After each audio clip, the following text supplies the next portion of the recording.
Summit who couldn't make it. I'm sure there are people from other towns too. So hopefully this will work and we can share it so that other people can see the information.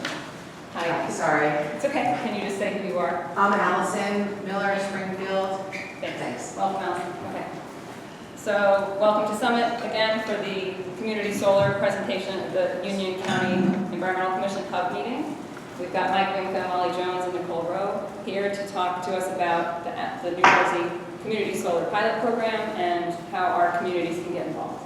And I will turn it over now to Michael Winka. Yeah, and so I'm going to go through this quickly because the ground rules were a 5-minute presentation. I don't know if I get through it in 5 minutes. Councilman, right downtown. I came here early, got a cup of coffee. The only thing is I had to drive around the block 3 or 4 times to find a parking space. But envious for Lawrence Township for your downtown. It's great. I know Princeton probably will compete with your downtown. Great downtown. Fabulous. So community solar, I am here from the Mercer County Sustainability Coalition and Sustainable Lawrence, but I do work for the Board of Public Utilities. I don't represent it. Nothing I say is actually you can take as gospel. The board speaks for itself. We're just staff, so we did our due diligence on this. So I'm going to go through this real quickly. That's real quick. So really what I'm going to start with is what we would,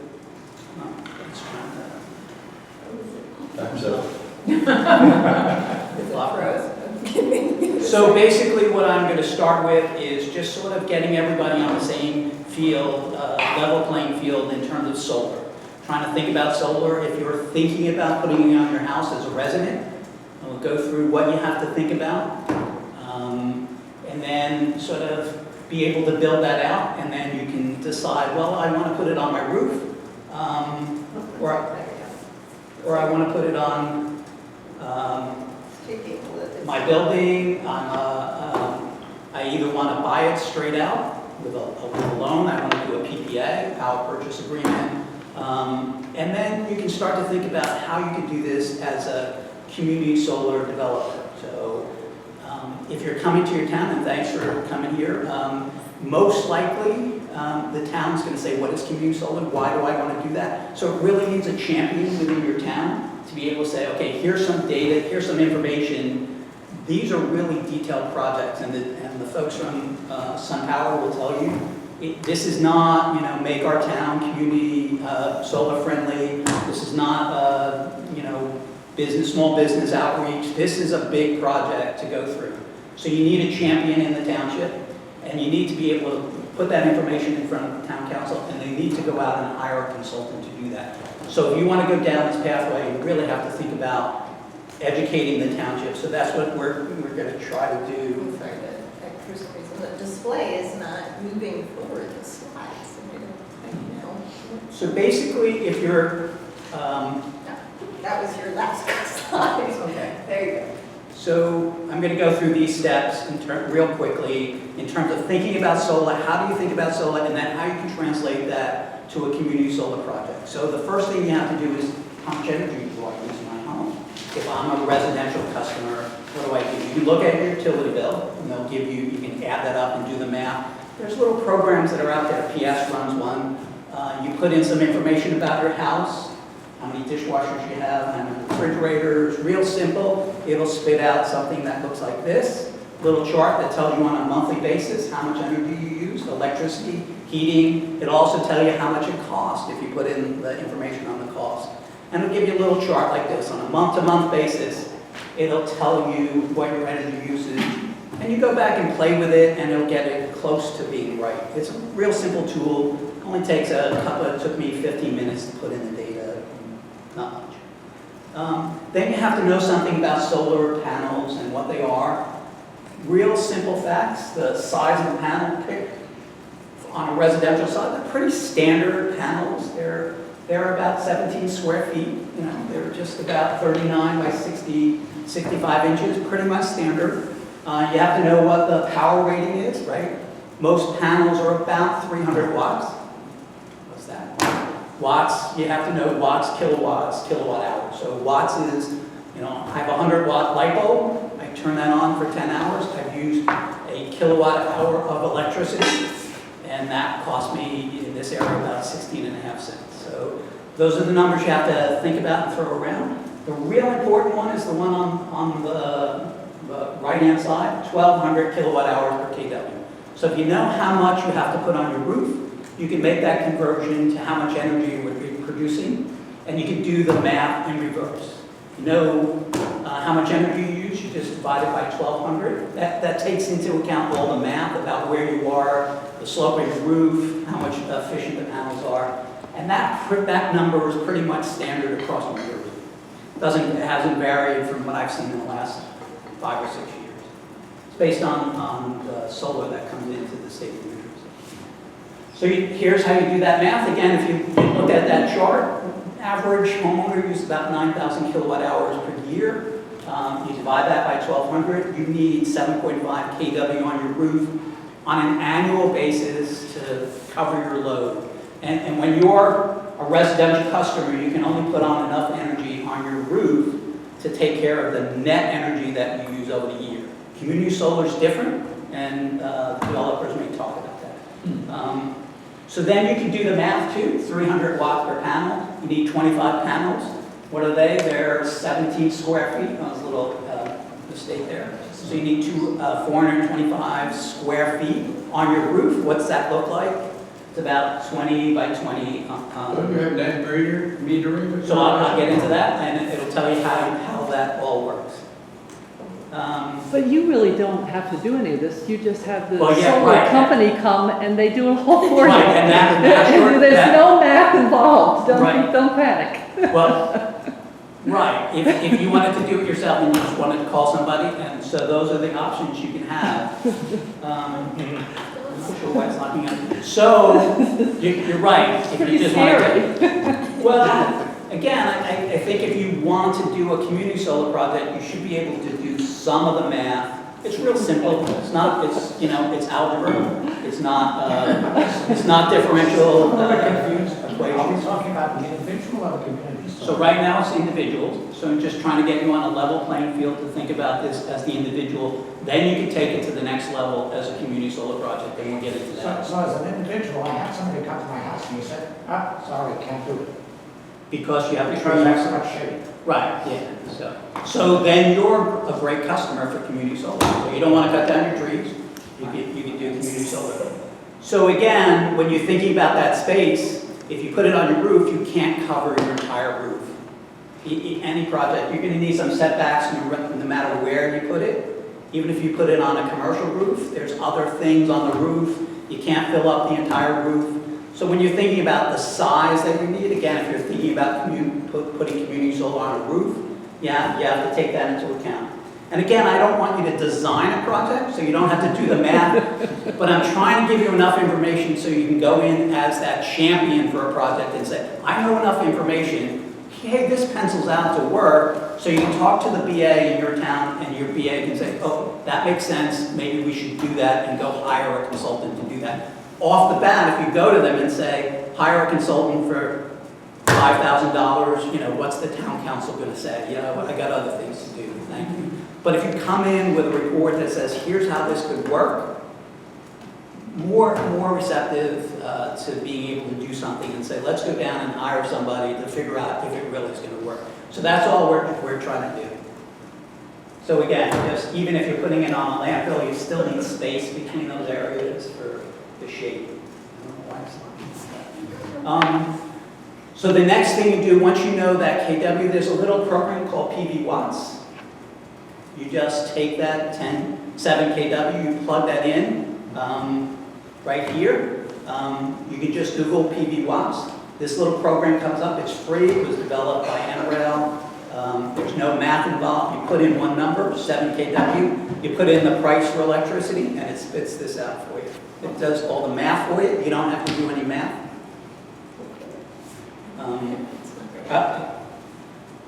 It is on the computer. I know. Did you say PV? PV, Wow. PV, Like Victor. Peter, Victor? Van, Watts. So also, Google has a good solar roof site too. That does, but it takes Same difference. Same. It is Same difference. Google Map will take your roof space Yeah. and then do PV watts calculation for you. So it sort of spits out this. And again, if you look at the chart, that chart looks just like that chart. Sorry, it's No not, problem. it's just regular. Yeah, I thought that was my 5 minutes that were up. It's Done. like the- So that chart looks like that chart on energy use, and again, that's how you can max this up to say, if you're just a customer building it, if you cut down all your trees, you can do this, but here's, how it could work to put solar on your roof. You also then have to know something about the cost. There's a bunch of places out there you can go to get costs. You can talk to the consultants. There's a document out there by NREL, the National Renewable Energy Laboratory. They go to the states every year. They ask us, what's it cost to install? We have a database of all 111,000 installations that say, this is what we put in, here's what it costs, that installer. We get that information, we give that to NREL. NREL publishes that on an annual basis for the country. So you can go there and you can get the sort of a cost that it's going to cost you on average.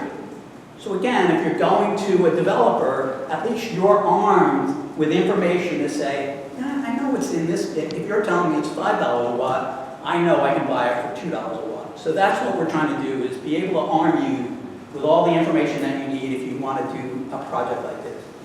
These guys are great, but there are consultants that are out there and project developers that you got to watch out for, right? So then you sort of do the math. I need 7 kW times $3 a watt, $21,000. You get an investment tax credit, 30% currently. So your out-of-pocket cost, $1,400, $14,000 and change, $14,700. And then you do the math. This is how you sort of look at a simple payback period. I know, again, that chart on PV watts said, here's how much, if your cost is 16 cents a kilowatt hour, and you put this much solar on your roof, this is your avoided cost, and that's what's here. That's the avoided cost on an annual basis. This is your cost to install. You do that math, and you can see what the payback period is. That's a payback without these incentives that we have in New Jersey called SRECs, and whatever will replace that. So that's a very conservative payback period in terms of what it takes. It'll probably be a whole lot less than that.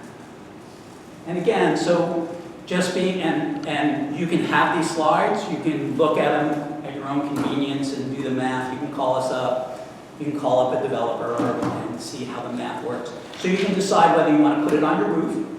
That means you have to have money out of your pocket. You have to buy $14,700 worth of cost as a loan. Or you can do, as you said, do a PPA. You can just go to a developer, they'll lease your roof space, they'll put up solar panels, no cost to you. But again, the benefit you get if you buy it, you get all the benefit. If you do a PPA, you get a reduced cost on your bill. They get the better, they get all of the benefit, most of the benefit, because they're taking most of the risk. And that's a good thing. So there's that option. And that's what you can think about in community solar. So community solar, and we'll talk about this, is you can go out and buy those panels in a community solar project, or you can subscribe for energy. And we'll talk about that in a second. But just a couple of other things. You can go on, we require all the utilities to do hosting capacity maps.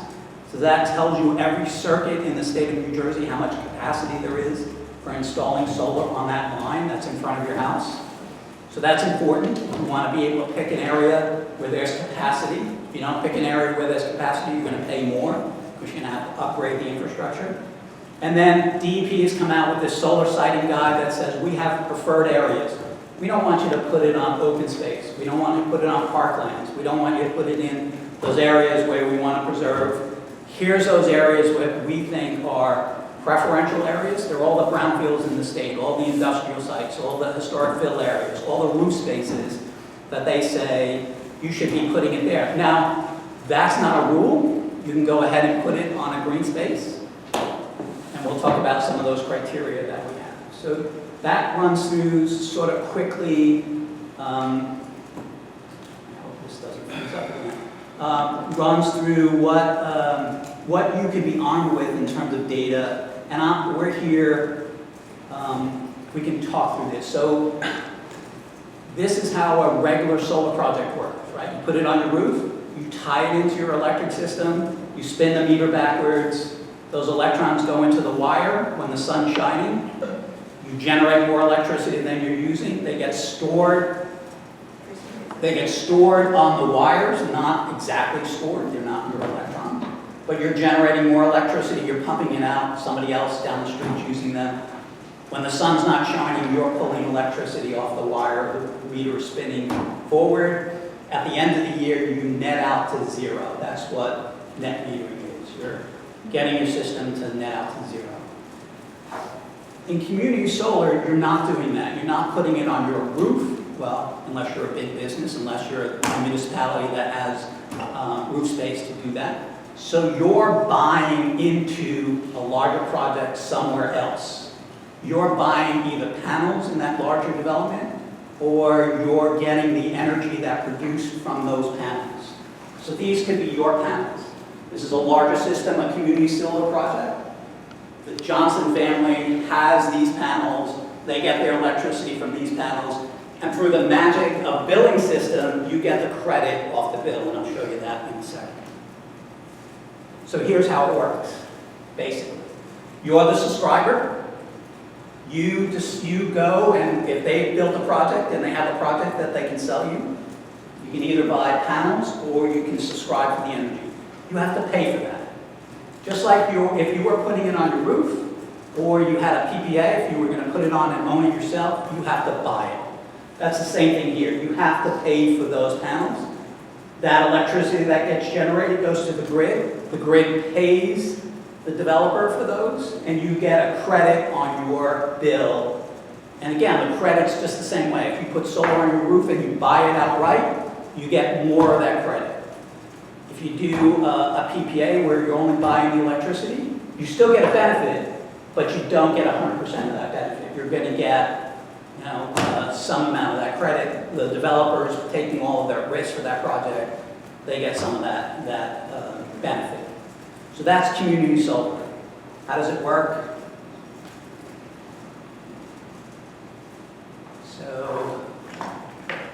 So participation, again, there's two different models in community solar. You can go out and own panels in that larger project, or you can just be a subscriber for the energy. Most developers like to just sell you the energy, and you can go look around if you want to be an owner. So it's the same thing as if you went out and bought a car. You can buy a car, or you can lease a car. When you say you, now you're talking about a whole community, not a... Well, no, so community solar, there's two things we want to go through. You can be a subscriber. As an individual. As an individual, can be a subscriber into community solar. The municipality, the housing authority, a larger entity could be a community solar developer, and they can go to a company, have a community solar project built for the residents in their municipality. That works. They can do it for the low-income residents in their township. They can do it for the residents that can't put solar on their roof. And that's what community solar is built for, is for those residents that can't put solar on their roof. But again, if you don't want to put solar on the roof, community solar is built for you. So your trees, don't cut down your trees. They absorb a lot of carbon, so that's a good thing. Probably give you a lot of shade. Took decades to grow. Probably shouldn't be cutting it down. So think about community solar, and you can access the benefit of solar without having it installed in your house. It's local jobs. It benefits low and moderate income families. And again, one of the things we're thinking about is future jobs. The more we can do this in a community, the more you're going to need to have communities actually being able to trade the energy. So right now that happens at a real high level at PJM. As you build out community solar projects and get energy generated closer to the source, there's a whole lot of jobs that get created, not only in installing solar, but trading that electricity, trading it. You build a project, you get to trade it to these folks over here that don't have solar on their house, and you get to manage that. So there are a lot of jobs in being able to develop that. Those are things that don't go away because you have auto automatic driving cars and all these other things that are taking jobs away. This is where you're going to create a whole lot of jobs in terms of being able to take power right to where you use it. Is that my 5 minutes? So just a couple of things, just to give you some, last thing, just some of the things in the program. So the structure, it's a 3-year pilot. Once it's over in a pilot, it doesn't go away. We roll that into a full program. We want to work out the kinks over the next 3 years. So if you're a community and you really want to do this, we'll welcome you in. But you can also sit back and wait and see how things roll out. Let somebody else who can take some of that risk and see how things shake out. So there's no need to run and do this right away, but there's also no need to not do this right away. So if you want to do it, now's the time to do that. There's a window that's open until September 9th for applications. The capacity is 75 megawatts. We typically install about 400 megawatts a year in New Jersey, so it's a substantial amount of capacity for the first year. It'll be open for 3 years. It's a 5 megawatt cap on the side of the project, so typically about 4 or 5 acres a megawatt, so you're talking 20, 25 acres for 5 megawatts, but you don't have to build out 5 megawatts. You can have 10 customers, 10 low-income customers. That's about 100, 200 kW. So anything from a small project, a couple of hundred kW, to 5 megawatts is a project size that works. Siting, it has to be in the service territory that you're in. If you're in JCP&L territory, the community solar has to be in JCP&L territory because of the magic of the billing system. It's all going to happen on the bill. See you shaking your head on that issue. I won't get into. No. But because of the billing system issue, so it's all going on your bill, it has to be within the same service territory. The bill credit, it's substantial. It's your retail rate minus some non-bypassables. The board just passed this. Non-bypassables are things like the societal benefit charge that runs our clean energy program, energy efficiency and renewable, zero emission credits, and transitional charges. They're about, I would say 4 or 6% of your bill. So it's a significant portion that is a credit. Again, if you're buying the panels, you get more of that credit. If you're just getting the energy, you get less of the credit. So and are you going to talk about this? So I won't talk about the bill. Molly will do that. So that's basically so we have an application that's open. It will be open until September 9th. These guys will talk about that. It's a competitive process. Most states, there's 16 states that are already doing this, run it first come, first serve. You get an application in, you take up the capacity, you're done. We said, here are the criteria, you're going to talk about those. So we have it's almost like a grant program. We're going to take in applications, we're going to rank them, we're going to say these are the best based on these criteria, and we'll award those. And then we'll open up another application following that. So that's generally it. And then unless there's questions. Do you want the You questions have no at the question? end? Why not? At the end. Okay. That was a little more than 5 minutes. Could you, Just Pat. I think they're doing it at the end.